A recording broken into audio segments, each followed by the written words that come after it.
تشریح ہے کہ ہر چیز کا ایک ظاہر ہے اور ایک باطن ہے. جس طرح شریعت ہے تو ساتھ ہی طریقت ہے. تو اس کے علاوہ جو ہے کچھ سوالات ہیں وہ میں آپ کو آپ کے گوش گزار کرتا ہوں. آپ بھی ان پہ سوچیں دیکھیں کہ کچھ جو اعتراضات اس پہ کیے جاتے ہیں کہ کیا ہر مذہب میں تصوف موجود ہے؟ کیا تصوف اسلام کے متوازی مذہب ہے؟ کیا تصوف بدعات اور اجنبی خیالات پر مشتمل ایک سلسلہ ہے؟ ہماری شاعری اور تصوف کے درمیان کیا تعلق ہے؟ کیا کوئی فن پارہ صوفیانہ باریکیوں، صوفیانہ عناصر کے بغیر بھی ایک شاہکار کہلانے کا مستحق ہے؟ تو یہ کچھ سوالات ہیں، ان کے حوالے سے آپ نے دیکھنا ہے. وہ جو آگے لیکچر میں بھی یہ چیزیں کچھ بیان ہوں گی، ڈسکس ہوں گی، وہ آپ نے ان کو سمجھنا ہے. تو چونکہ ہم یعنی خواجہ میر دبت کی شاعری کو لے رہے ہیں تو ان کا ایک جو بنیادی چیز ان کی شاعری میں موجود ہے وہ ہے وحدت الوجود. اچھا، ایک بات اور میں جو آپ کو بتا دوں کہ ہماری جو شاعری ہے اس کی جو روایت ہے وہ فارسی شعری روایت سے جڑی ہے. فارسی شاعری تمام کی تمام صوفیانہ مضامین، صوفیانہ عناصر سے بھری ہوئی ہے.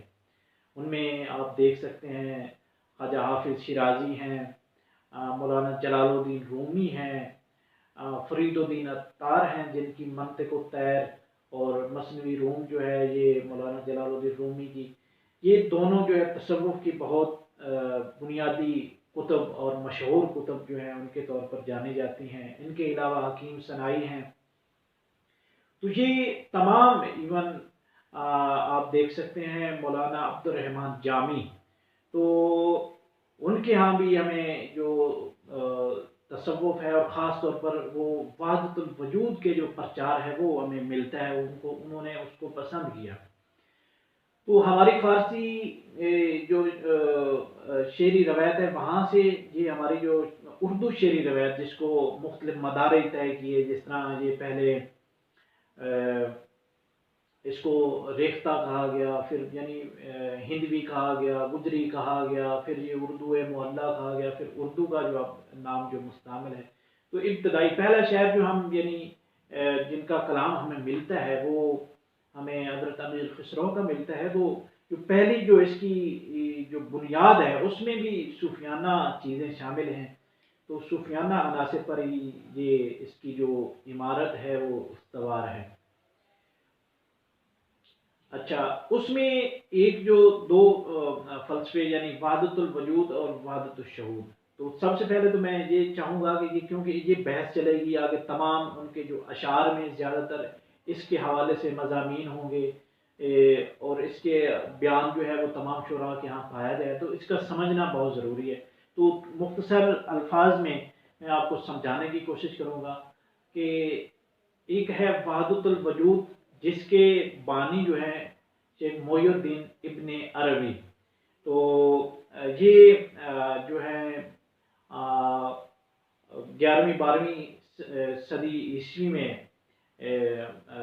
پیدا ہوئے، اور اس عہد میں ان کا جو اثر ہے وہ پھر بعد میں مولانا جلال الدین رومی پر جو ہے وہ نمایاں پڑتا، بلکہ وہ ان کا پرچار کرنے میں نمایاں ہے. وہ ان کا جو فلسفہ وحدت الوجود کو اور عبد الرحمن جامی کو انہوں نے بھی اس کو بیان کیا.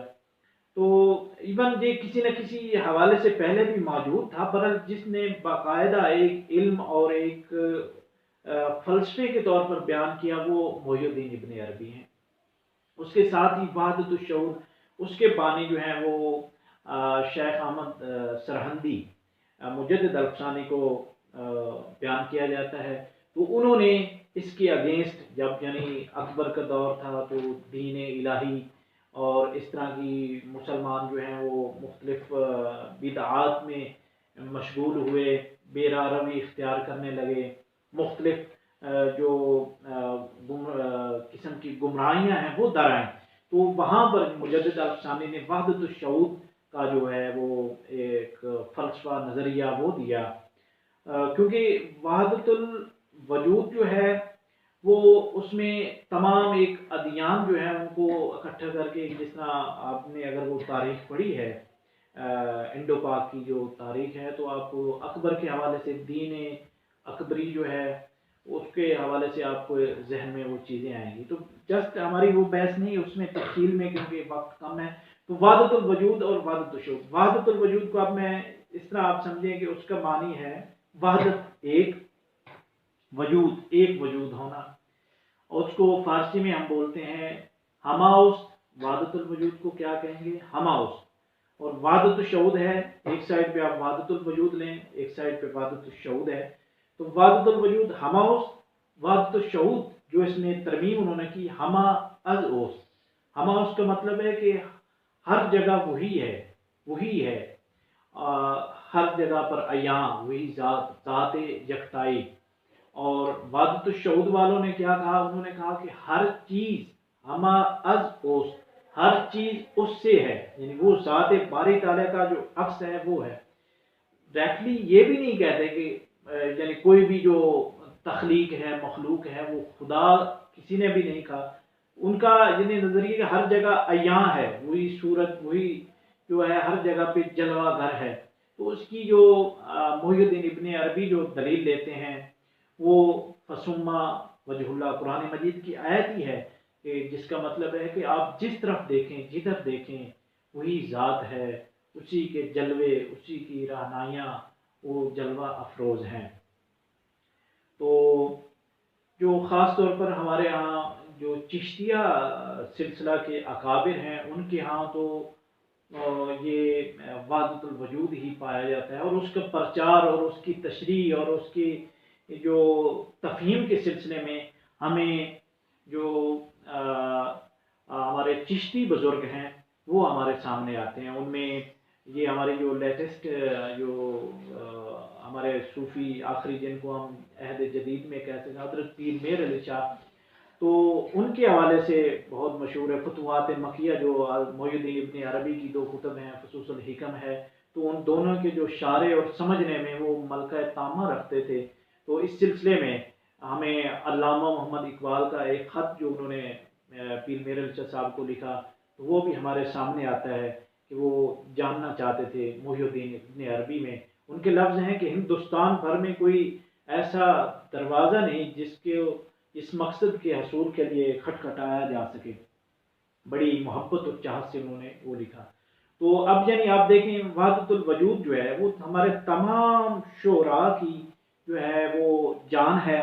جس طرح مثلا آپ دیکھیں غالب کو دیکھیں کہ غالب نے کس طرح خوب بیان کیا اپنے شعر میں، نہ تھا کچھ تو خدا تھا، نہ تھا کچھ تو خدا تھا، کچھ نہ ہوتا تو خدا ہوتا، ڈبویا مجھ کو ہونے نے، نہ ہوتا میں تو کیا ہوتا.